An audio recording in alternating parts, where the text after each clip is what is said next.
नेमकी एरंडोली जिल्हा परिषद गटामध्ये ही जी निवडणूक चालू आहे याच्यात ते कुणाबरोबर आहेत आणि इथं एरंडोलीची जी जनता आहे ती कुणाबरोबर आहे?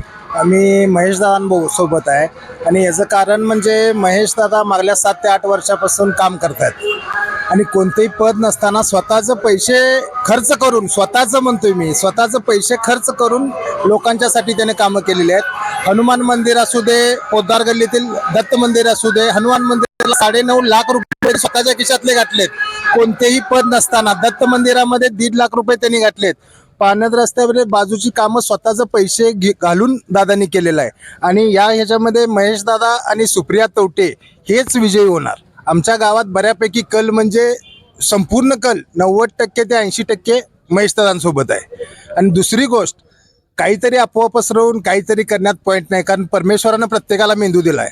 अगदी ज्यावेळी अर्ज भरलेला असतोय उमेदवारानं त्यावेळी ठरवलेलं असतं की कुणाला मतदान करायचं. अगदी बरोबर. कुठे नेत्यानं सांगितलं म्हणून, मी सांगितलं म्हणून कुणीही मतदान करत नाही हे, आणि हे तरुण पिढीनं सुद्धा पहिल्यांदा लक्षात घेणं गरजेचं आहे. अगदी अगदी त्यामुळं आम्ही महेश दादा सोबतच आहे. आमच्या गावातील सगळ्यात जास्तीत जास्त मतदान हे महेश दादालाच होणार. महेश दादा बरोबर सुप्रिया तवटे आणि विजू तात्या हे अशी तिन्ही उमेदवार हे आमचे निवडूनच येणारच. मला सांगा की महेश दादानं इथं ना कुठल्या पक्षाची वाट बघितली होती अगोदर, पण त्यांनी स्वतःच्या खिशातील पैसे घालून इथल्या लोकांच्या कोणतंही पद नसताना स्वतःचे पैसे घालून केलेले आहेत. आणि त्या व्यक्तीचं एक असं आहे, पैसे घातलेलं तोंडानं सांगत नाही मी असा डंका पिटला म्हणून, ते लोकांनी सांगायचं असते.